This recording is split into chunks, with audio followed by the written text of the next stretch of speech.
Why did the Soviet Union collapse in 1991? It is almost a singular event in political history. Empires have been broken apart after a military defeat, and territories have won statehood after civil war, but it's almost unprecedented to have a federal state decide to dissolve itself, and to do so mostly peacefully. In class, we are going to talk about different theories about why this happened. In this video, I'm going to talk a little bit about how it happened. First, to remind you of the context, by the mid-1980s, the Soviet Union was facing economic stagnation at home and increased competition abroad. The Soviet model of rapid industrialization had led to high growth and increased living standards in the 1950s and 60s, but growth rates declined, petty corruption increased, and public dissatisfaction also increased over time.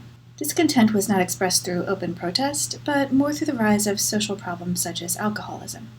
One academic estimated that alcohol consumption in the Soviet Union grew 600% between 1940 and 1980.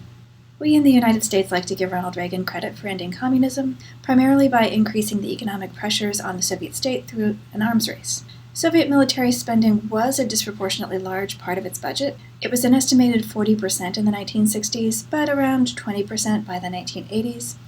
As a comparison, the U.S. currently spends around 15% of its budget on the military. This need to increase spending did increase pressure, but it doesn't fully explain the timing or specific events of the Soviet collapse. Equally important on the international front was the Soviet withdrawal from Afghanistan, which took place between 1988 and 89 after a decade of unsuccessful guerrilla warfare that challenged the official legitimacy and ideology. When Mikhail Gorbachev became General Secretary in 1985, he already recognized the need for reform. What happened, though, was a massive set of unintended consequences.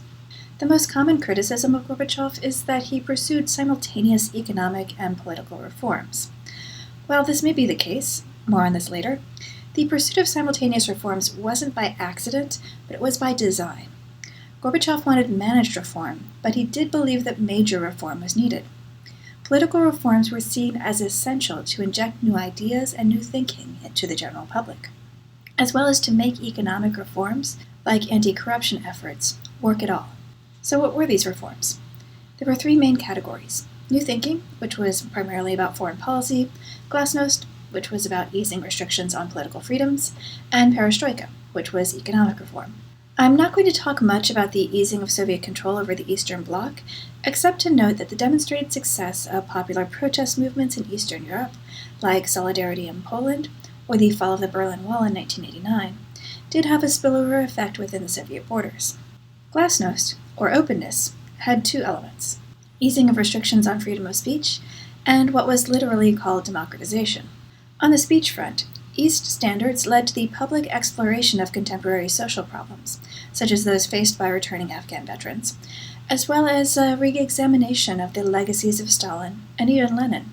On the political front, Gorbachev created a new set of institutions designed to start separating the party from the state. This was supposed to increase monitoring of the state performance itself. These reforms also eased restrictions on who could run for office as an independent candidate. New elections were then held in 1990 and 1991 at the national and republic levels.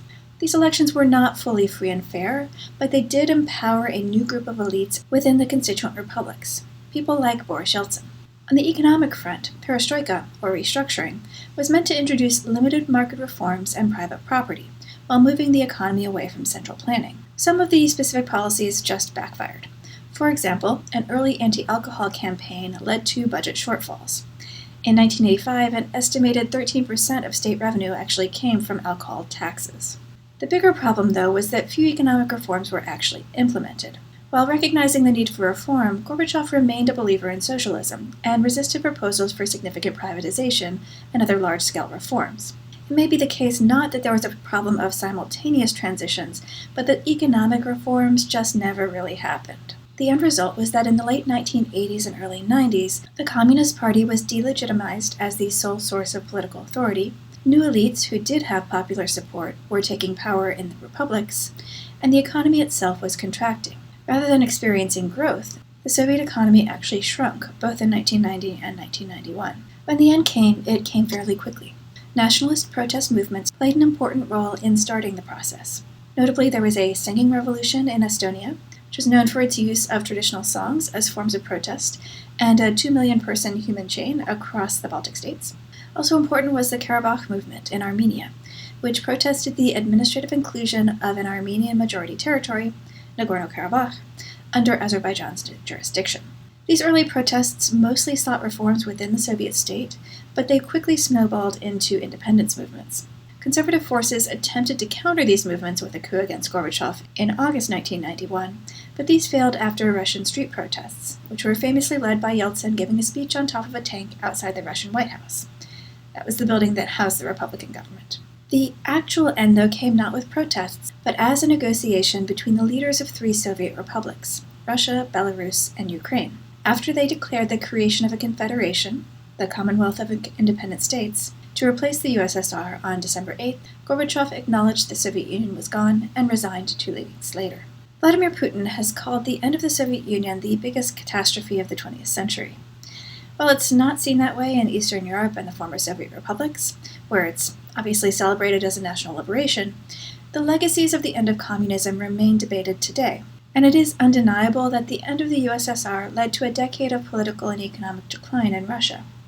We'll talk more about the 90s in 2 weeks, but for now we're going to talk about the inevitability of this collapse.